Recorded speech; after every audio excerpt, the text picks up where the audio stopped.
Cette émission vous est présentée grâce à la participation financière des caisses Desjardins de la Basse-Lièvre et du Cœur des Vallées, qui se distinguent par leur nature coopérative et leur implication au sein de la communauté. Mardi 12 février 2013. À Infomax ce soir, 50 personnes participent à la journée de concertation. Terrain synthétique, Alexandre Iraka rencontre la ministre Marie Malavoie. Le centre aquatique Lucien Houle, peu fréquenté. Démission du pape, rencontre avec Monseigneur Durocher.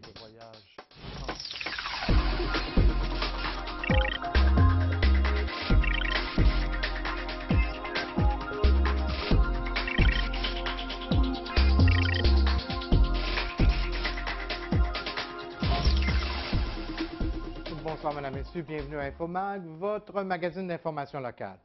Eh bien, une cinquantaine de personnes ont participé aujourd'hui dans le secteur Buckingham à une journée de concertation. Il s'agissait des acteurs représentant les différents secteurs de développement de Buckingham, Masson-Angers ainsi que de la municipalité de l'Ange-Gardien. Le but de cette journée était de mobiliser les différents intervenants dans le but d'éventuellement mettre sur pied une table de concertation pour la région de la Basse-Lièvre. On peut rappeler qu'une première tentative de mettre sur pied une telle table avait échoué en 2011. En effet, suite au Forum 2020 organisé par le conseiller Maxime Pedneau-Jobin, la CDC Rond-Point et le C3S de Papineau s'étaient retirés du projet étant donné qu'ils trouvaient que le politique y prenait trop de place. C'est donc dans le but de reprendre les discussions sur de nouvelles bases que cette journée a été organisée. Sylvie Filiou, la directrice générale de la CDC Rond-Point. Bien, écoutez, on s'attend premièrement à un rassemblement. C'est une journée de mobilisation. Il y a beaucoup de gens qui sont ici présents aujourd'hui. Puis l'ultime but, c'est de se parler, de savoir qu'est-ce qu'on fait. On a eu une présentation là, via différents portraits de la communauté, portraits de la santé. On est-tu d'accord avec ce qu'on constate comme dans notre communauté? Et tous semblent, on a toute une même base. Et là, on va s'asseoir en atelier, puis on va discuter qu'est-ce qu'on fait comme organisme communautaire, les organismes communautaires sectoriel, dans tous les secteurs. Qu'est-ce qu'on fait comme projet? La C3S, qu'est-ce qu'il fait? Les écoles? On va essayer de mieux se comprendre, de mieux travailler ensemble pour finalement faire une table de concertation où les projets vont arriver et on va être au courant de ce qu'on fait collectivement pour notre communauté, pour améliorer la santé, améliorer la qualité de vie. C'est ça le but ultime. On peut rappeler que suite à cette journée, une table de concertation va être mise sur pied et que ce sont les personnes qui vont en faire partie qui vont déterminer son fonctionnement. Terrain de football et de soccer synthétique à l'école secondaire Hormidas-Gamelin maintenant. Eh bien, le député de Papineau et porte-parole de l'opposition officielle en matière de jeunesse, sport et loisirs, Alexandre Iraka, a participé vendredi dernier à l'étude des crédits budgétaires pour le sport et le loisir. Il a rappelé à la ministre de l'Éducation, du Sport et du Loisir, Marie Malavoie, que les municipalités de Gatineau et de l'Ange-Gardien, ainsi que la commission scolaire au Cœur des Vallées, avaient réussi à ramasser la moitié du financement pour la construction d'un terrain synthétique à l'école secondaire Hormidas-Gamelin. M. Iraka était heureux au sortir de la rencontre de constater que la ministre avait décidé de renouveler l'enveloppe de 50 millions du programme de soutien aux installations sportives. Il souhaite que la mobilisation de la communauté soit considérée comme un critère de sélection. Maintenant, il y a 314 projets d'infrastructure qui sont en attente d'une réponse au Québec. Il y en a un ici, plus particulièrement pour le comté de Papineau, qui me touche vraiment et qui, pour moi, j'y tiens beaucoup. Je ne suis pas le seul. Qui fait en sorte que dans les critères d'admissibilité pour les projets, j'ai poussé très fort pour qu'on puisse mettre un critère qui, selon moi, est très important, c'est celui de la mobilisation d'une communauté. Quand une communauté réussit à se mobiliser et trouver 50% du financement, je pense que ce serait une erreur de dire non à ça. Le dossier actuel qui nous préoccupe, vous le connaissez, le terrain synthétique et le soccer pour le football aussi, la communauté a réussi à ramasser plus d'1 million de dollars, à mettre ça sur la table pour un projet total de 2 millions. Ça n'arrivera pas dans tous les projets. Moi, je pense que c'est important et je l'ai mentionné à l'étude de crédit, spécifiquement pour ce projet-là dans le comté de Papineau. On peut souligner que la ministre Malavoie a confirmé que le projet de terrain synthétique à l'école secondaire Hormidas-Gamelin fait partie des projets qui sont éligibles. Par ailleurs, le député de Papineau, Alexandre Iracan, a été choisi comme président du caucus libéral de l'Outaouais. On sait que tous les députés de la région représentent le Parti libéral. M. Iracan succède donc à la députée de Hull, Maryse Gaudreault, qui occupait le poste depuis maintenant 2 ans. Le principal intéressé s'est évidemment dit très heureux de cet honneur. D'abord, je suis très flatté et j'en profite de l'occasion pour remercier mes collègues députés de me donner cette marque de confiance-là. Pour moi, mais c'est un travail de cheminement et je vais continuer à faire en sorte d'avancer tous les dossiers de la région de l'Outaouais. Alors, c'est un travail logistique aussi, c'est d'organiser des rencontres avec les intervenants qui veulent parler aux 5 députés en même temps pour des projets spécifiques et ça va me faire plaisir de prendre en charge cette responsabilité. Le gouvernement marois a annoncé la création de 15 000 places à 7 $ dans les centres de la petite enfance d'ici la fin 2016. De ce nombre, à peine 630 vont être créés en Outaouais, ce qui est nettement insuffisant selon le député de Papineau. C'est nettement insuffisant parce que quand on prend le pourcentage qui est accordé, là, si vous faites 600 divisé par 15 000, c'est 0,4 %. Ça n'a pas de bon sens pour l'Outaouais. Et ça, il faut mettre ça dans cette perspective où l'Outaouais a le taux de développement résidentiel un des plus forts au Québec et un des plus forts au Canada. Et les gens qui viennent s'installer, c'est des jeunes familles pour l'université, pour l'emploi, ce qu'il n'y a peut-être pas ailleurs dans les autres régions. Je ne veux pas non plus dénigrer ce qu'il y a ailleurs, mais 0,4 %, c'est pas normal pour l'Outaouais. Il devrait y avoir beaucoup plus de place que ça. L'utilisation du centre aquatique Lucien Houle dans le secteur Buckingham continue d'alimenter les discussions. Malgré une faible augmentation des utilisateurs en 2011, les conseillers du secteur Est, Luc Montreuil et Maxime Pedneau-Jobin, soutiennent que cette augmentation est loin d'être suffisante. Du côté du conseiller du district de Masson-Angers, Luc Montreuil, c'est l'emplacement même de la piscine qui est problématique. En effet, comme il a l'habitude de le répéter souvent, les installations sportives devraient être à Angers, là où les jeunes familles sont situées. De son côté, le conseiller de Buckingham, Maxime Pedneau-Jobin, a un tout autre point de vue, comme il nous l'expliquait dans le cadre de l'émission Parole à l'élu, diffusée sur nos ondes cette semaine. L'école qui devrait envoyer ces élèves-là le jour. Et c'est là le vrai problème. On peut avoir des chicanes de paroisse si on veut, mais le vrai problème, c'est la chicane entre la ville et la commission scolaire. Eux nous facturent, nous on les facture, puis tout le monde est coupable. Là. Moi, je pense qu'il n'y en a pas un qui est plus coupable que l'autre, mais le résultat final, c'est que les contribuables, puis surtout les jeunes, ils perdent. Puis ça, pour moi, il faut changer ça. C'est une urgence. Puis de dire qu'elle n'est pas à bonne place, bien, je ne sais pas en quoi ça fait avancer la situation parce qu'on ne la déménagera pas.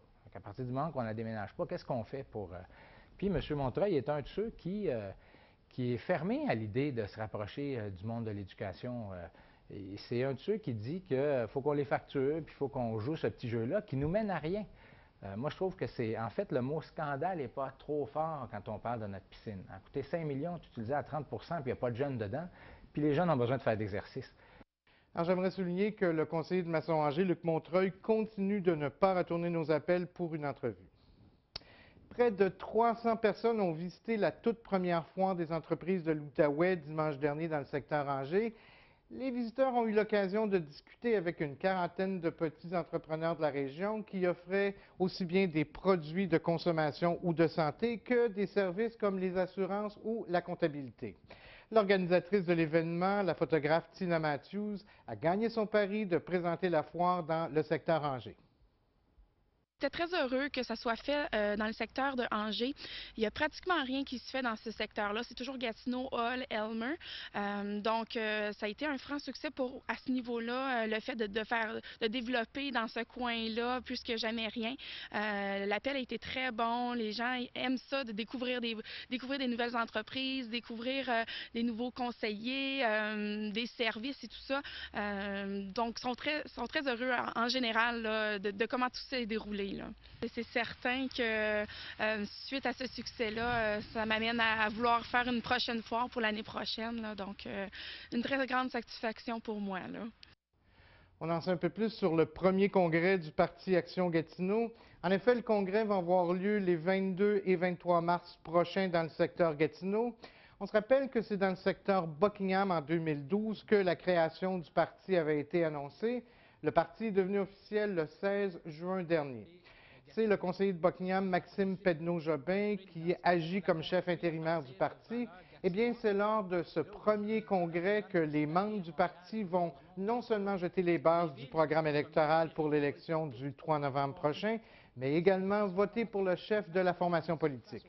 Pour le moment, seul Maxime Pedneau-Jobin a confirmé qu'il serait candidat, mais il souhaite que d'autres candidats se jettent dans la mêlée. Un extrait de l'émission Parole à l'élu. Moi, j'espère qu'il y en a qui vont venir. Moi, je pense qu'une course au leadership serait utile, serait intéressante, parce qu'on pourrait débattre de toutes ces idées-là, les petites comme les grandes. Mais bon, s'il n'y en a pas, au moins, ça va donner de la légitimité au chef, parce que là, c'est vraiment les membres qui, dans le cadre d'un congrès officiel annoncé à l'avance, etc., vont endosser le chef. Alors que la première fois, c'était vraiment le groupe fondateur qui disait « on a décidé ça ensemble, êtes-vous d'accord? » La démission du pape Benoît XVI a pris tout le monde par surprise lundi matin. L'archevêque de Gatineau, Paul-André Durocher, qui a rencontré le pape en novembre dernier, s'est dit surpris mais pas étonné de la démission du souverain pontife. Monseigneur Durocher est venu nous rencontrer en studio hier avant-midi pour nous livrer ses impressions.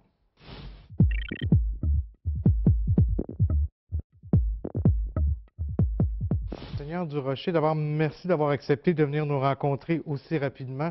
On sait qu'hier matin, tout le monde entier, était surpris par l'annonce de la renonciation de Benoît XVI comme pape actuel. Vous l'avez rencontré en novembre dernier. Oui. Avez-vous été surpris de sa démission, si on veut? Disons, j'étais surpris parce que personne ne s'y attendait. Il n'y avait aucune rumeur. J'ai des amis qui travaillent au Vatican, puis assez haut placés. Il n'y avait aucune rumeur de cette éventualité-là.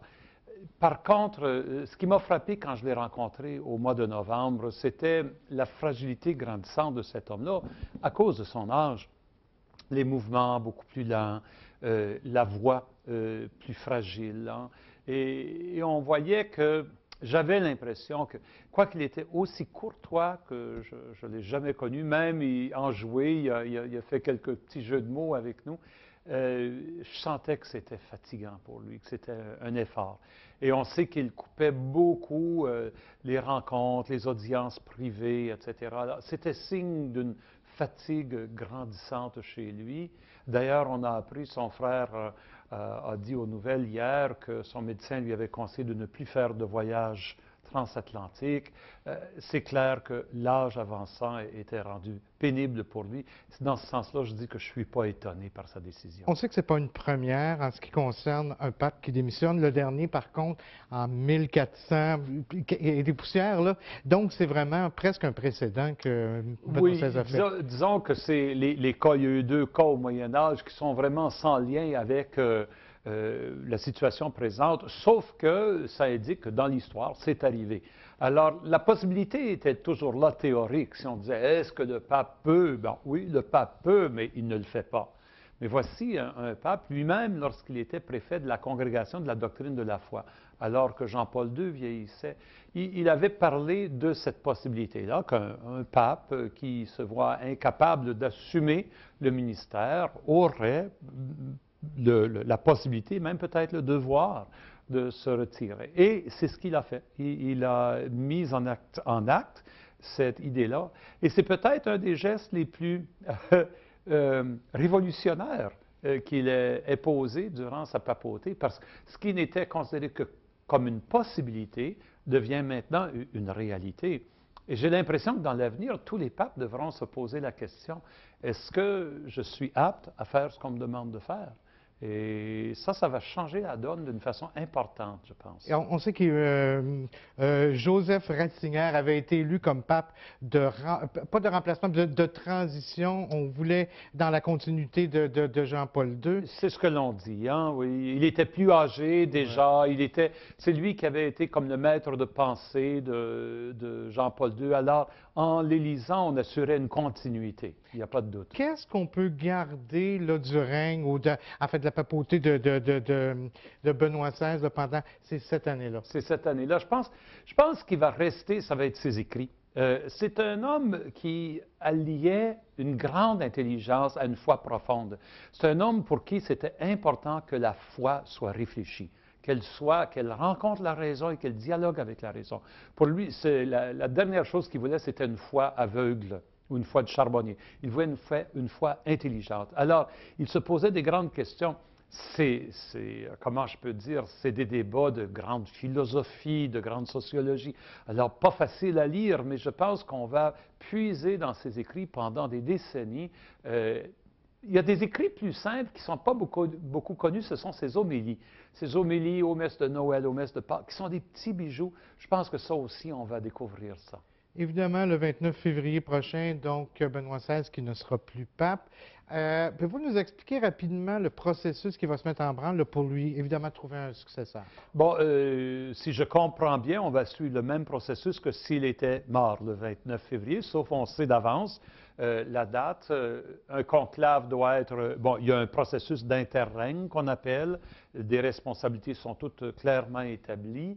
Et ensuite, il y a la convocation du conclave des cardinaux. Il y a à peu près 120 cardinaux en bas de l'âge de 80 ans, parce qu'une fois l'âge de 80 atteint, on n'a plus le droit de voter, mais il y en a à peu près 120 dans le monde qui ont le droit de voter. Ils vont se rencontrer à Rome, probablement dès la mi-mars, et procéder à l'élection du pape, qui peut prendre, on peut imaginer 5-6 jours, et on s'attend à ce qu'un nouveau pape soit nommé avant Pâques, là, avant la fin du mois de mars. Parmi les noms qui circulent, l'ancien archevêque, le cardinal Marc Ouellette de Québec, est-ce que vous pensez que c'est une possibilité? Parce qu'on parle beaucoup d'aller vers la progression, oui. Et on sait que Monseigneur Ouellette a donné des idées, si on veut, un petit peu plus conservatrices, notamment en ce qui concerne l'avortement, même oui. En cas de viol et tout ça. Oui, est-ce que vous voyez Monseigneur Ouellette comme le prochain pape? Oui, il faudrait être clair. L'enseignement, ce que Marc Ouellette a dit à propos de l'avortement n'est pas une idée conservatrice, c'est l'idée de l'Église, point. C'est aussi simple que ça. Il a réitéré l'enseignement de l'Église. Il l'a fait de façon très abrupte, qui a choqué. C'est un peu ça. Mais il n'y a pas un pape qui va renverser l'enseignement de l'Église sur des questions aussi fondamentales. Maintenant, est-ce qu'on veut avoir un pape qui est dans la continuité intellectuelle et philosophique et dans le style de Benoît XVI? Là, on risque de se tourner vers Marc Ouellette, parce qu'il est un ami, il est proche du pape actuel, et il est, on pourrait dire, de la même école de pensée théologique, l'école de Ratzinger. Mais il se peut très bien qu'on cherche un certain changement, une autre approche. Souvent, après un certain temps, dans l'histoire de l'Église, les cardinaux disent « essayons quelque chose d'autre ». Mais j'ai l'impression que ce qui va arriver, c'est que les cardinaux vont s'asseoir et vont dire quels sont les défis de l'Église aujourd'hui et en vue de ces défis-là, qui est le mieux placé pour y répondre. Ce qui est sûr, Monseigneur Durocher, c'est qu'on va célébrer Pâques cette année avec un nouveau pape. Oui. Merci infiniment d'être venu nous rencontrer. Ça m'a fait plaisir. Bonne journée à vous.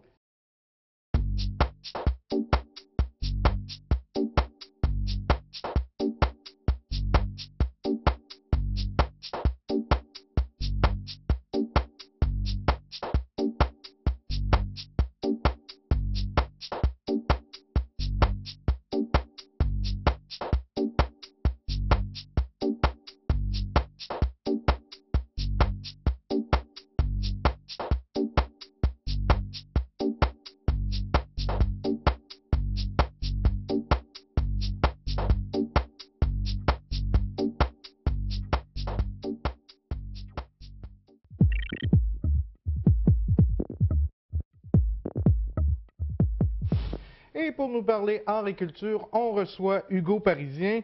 Hugo, bonsoir. Je sais que vous arrivez tout juste, en fait, ce matin, d'une rencontre avec le ministre de la Culture. On a parlé du Carrefour culturel Estacade. Comment ça s'est passé, cette rencontre-là? Ça s'est bien déroulé. Écoutez, on est parti avec le président du conseil exécutif de la commission scolaire au Cœur des Vallées, avec également le président du conseil d'administration du Carrefour culturel, M. Pierre Boileau, Marc Beaulieu, commissaire également, donc, et M. le président de la commission des arts de Gatineau, M. Psenac, ainsi que le conseil municipal, Maxime Penneau-Jobin, du district de Buckingham, pour aller défendre le dossier du Carrefour culturel culturel Estacade auprès du ministère de la Culture et auprès de l'équipe de M. Makakoto, bref. Et l'important, c'est d'avoir accès aux divers outils que le gouvernement peut offrir. On pense que le Carrefour culturel a démontré qu'il y a un besoin culturel, il y a tellement d'acteurs qui s'impliquent. Donc, on a mentionné l'intérêt du Carrefour culturel à faire en sorte d'avoir un accès au programme des diffuseurs reconnus du ministère. Et c'est très important pour le Carrefour puisque, au point de vue de la commission scolaire, la culture à l'école, qui est un programme remis aux établissements reconnus, eh bien, ça fait en sorte qu'il y a un paiement d'autobus qui est fait et les jeunes peuvent venir beaucoup plus fréquemment assister à des activités culturelles et on peut desservir tout ce qui est à Buckingham-Masson-Angers, mais également en s'en allant vers jusqu'à Chénéville, donc le territoire de la commission scolaire. On s'est montré très alerte et très respectueux de nos demandes. Écoutez, les gens qui nous ont rencontrés, il y avait entre autres le conseiller politique de M. Makakoto, Marc Tivierge. Il vient de la région. Il connaît très bien l'emplacement. Il a mis sur pied à Nicolas Gatineau le programme en art de la scène qui est là et il connaît les divers intervenants du Carrefour culturel personnellement. On souhaite évidemment qu'il y ait des réponses favorables à l'égard de tout ça. Et si ça arrive, ce que ça produit pour le Carrefour culturel, c'est beaucoup plus d'événements pour la programmation scolaire, beaucoup plus d'événements pour le grand public, parce que si on peut faire venir des événements scolaires la semaine, on peut étirer le contrat des artistes vers la fin de semaine. Donc, grossièrement, c'est ça. Et par la suite, ce que ça apporte aussi, c'est l'amélioration de l'infrastructure. On sait que les bancs sont à changer à la salle de jardin, qu'il n'y a pas de climatiseur, etc. Il manque des éléments. Et donc, entrer à ce programme-là, c'est entrer aux portes gouvernementales pour faire en sorte que le lieu de diffusion soit modifié et s'accompagne de tout ça un montant forfaitaire au fonctionnement annuel de l'organisme. C'est pas la première fois qu'on parle de cette demande-là de faire reconnaître le Carrefour culturel Estacade. On sait que M. McMillan, plein d'acteurs qui en avaient parlé dans le passé. Est-ce qu'on a l'impression que finalement ça risque d'avancer, Hugo? On pense que ça va avancer dans un bon sens cette fois-ci. On se rappellera que depuis des années, on recueille des appuis à tout ça. Le ministre responsable de l'Outaouais, le député de Papineau, le député de Pontiac, le regroupement des gens d'affaires. Bref, on en passe. Il y a les municipalités adjacentes, Tursault, l'Ange Gardien, La Salette, sont tous ancrés à ce projet-là. On a remis aux mains propres du ministre l'ensemble des appuis qui sont massifs à cette reconnaissance-là et on a fait part de l'importance d'agir parce que la communauté s'est impliquée. Alors, c'est à suivre de près, Hugo. On aura des nouvelles. Et vous continuez, le Carrefour qui continue d'organiser des activités dans le secteur, une activité qui s'en vient dans le secteur d'Angers, plaisir d'hiver. Les petites folies du pont Brady qui prennent l'extension et qui s'en vont dans d'autres parcs. Écoutez, il y a un engouement pour les activités extérieures. Plaisir d'hiver au parc Gérard Marchand, ça se passe ce vendredi-ci, c'est dès 16h30. Si on veut sortir aller patiner pour célébrer la Saint-Valentin ou tout simplement pour être en famille, ça se passe là. Animation musicale, chocolat chaud donné sur les lieux, l'équipe de Mado Jeune qui sera là, l'équipe du groupe Nomade qui fait de l'animation. Donc bref, il y en aura pour tous les goûts et évidemment, c'est gratuit. Ça se passe à Angers, parc Gérard Marchand. On va souhaiter qu'il y ait autant de gens ou presque que ce qu'on avait eu sous le pont Brady. On passe maintenant à la chronique de Daniel Lafortune. Qu'est-ce que Daniel nous propose cette semaine? C'est un film, donc évidemment cinéphile de nature. Je vous laisse avec M. Lafortune et Rouge Sang. Rouge Sang, un film du jeune réalisateur Martin Doppner, qui est originaire de l'Outaouais. Il a fait son secondaire à l'école Saint-Alexandre. On se retrouve en 1799, la veille du jour de l'an. On est en campagne et il y a tempête de neige. C'est normal l'hiver, c'est normal en 1799. Cependant, la famille va être perturbée par l'arrivée de 5 soldats britanniques lorsque le père est parti chez le voisin à plusieurs lieues de la résidence éloignée en forêt. La mère, interprétée par Isabelle Guérard, doit composer avec l'arrivée soudaine de ce capitaine, Lothar Bluteau, et de ces 4 soldats qui vont s'imprégner, s'installer pour se protéger du froid, se protéger de la faim dans cette famille-là. Elle est là avec ses 3 enfants, elle est enceinte et un drame va surgir. Ce drame-là, je vous laisse aller le voir. Cependant, ce qu'on peut souligner, c'est que ces soldats britanniques vont tenter de corrompre cette jeune mère canadienne qui est en l'attente de son mari parti au loin. Et oui, l'œil de Martin Doppner nous fait vivre une vision intimiste de la famille de l'époque. Sur ce plan-là, au niveau du réalisme, c'est très intéressant comment il a campé sa caméra et comment on vit dans une certaine obscurité, dans une certaine labeur, ce lien entre la mère et les 5 soldats britanniques.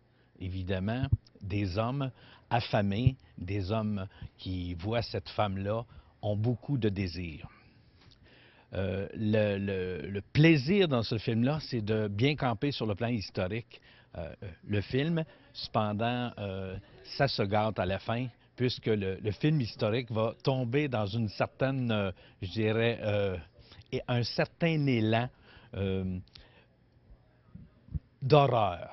Un horreur qui est très difficile à accepter et à comprendre, qui est un peu anachronique par rapport à ce qui se passait au Québec en 1799. Alors, j'ai accordé la note de 6 sur 10. Merci beaucoup, Daniel. On va y aller avec, en date, au niveau des dates, si on veut, des spectacles qui s'en viennent, entre autres pour la Saint-Valentin, à la salle Jean-Després, le 14 février. C'est à la Saint-Valentin et c'est un très bon spectacle. C'est Jazzy Laurent qui est là. Écoutez, avec Kim Richardson et Barbara Secours, 2 chanteuses exceptionnelles. Kim Richardson, on l'a vu dans Belle et Bomme et dans plusieurs autres présentations, productions. Désolé. C'est une mise en scène de Dominique Trudeau. Ça se passe à la salle Jean-Després. Encore quelques billets disponibles. On se rappelle la salle Jean-Després, le www.ovation.qc.ca pour la réservation des billets. Avec la voix justement là, de Kim Richardson, je peux imaginer que ça va être un spectacle absolument extraordinaire. Et le 14, on se transporte maintenant du côté de Papineauville. On en a parlé, un gala d'humour pour fêter la Saint-Valentin. Effectivement, donc à l'auditorium de l'école Louis-Joseph Papineau. Écoutez, c'est François Léveillé qui sera là pour un gala dès 20h le 15 février. C'est 32 $ simplement pour le tarif régulier, 27 $ pour un étudiant. On est dans une école, donc il y a des forfaits à cet égard-là. C'est un gala, donc François ne sera pas seul.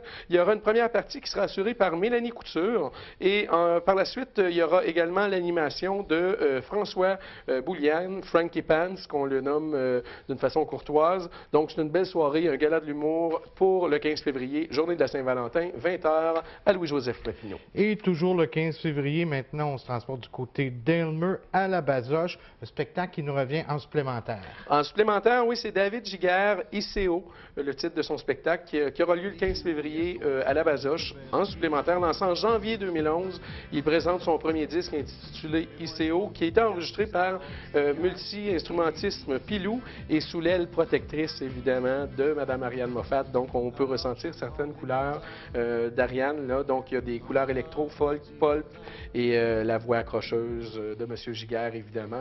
Pour de l'information supplémentaire, www.ovation.qc.ca.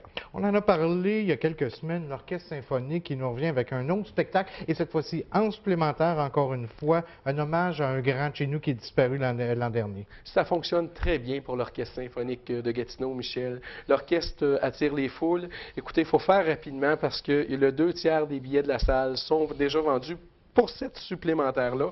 Donc, il reste environ 225-250 billets. Et puis, écoutez, Micheline Scott, Guy Perrault et Noël Samin, qui sont des incontournables de la région, qui vont être présents pour performer les chansons de Claude Léveillé. Et en terminant, on se transporte du côté des Brasseurs du Temps, un spectacle, rapidement un spectacle avec une chanteuse assez dynamique. Nouvellement arrivée depuis 2003 sur le territoire canadien, c'est une reine de Cuba, c'est Carida Cruz, le 18 février, avec l'incomparable Miguel de Armas au piano. Alors, c'est un rendez-vous. Merci beaucoup, Hugo. On se revoit la semaine prochaine. C'est ce qui complète notre émission pour aujourd'hui. Je vous donne rendez-vous à 19h, tout de suite après notre émission pour l'émission Parole à l'élu. Mes invités, Maxime Pedneau-Jobin en deuxième partie et Robert Goulet, le maire de l'Ange-Gardien. Mon nom est Michel Pilote. Au nom de toute l'équipe, je vous souhaite une très bonne soirée sur nos ondes. On se revoit jeudi pour une autre émission Infomag. Merci.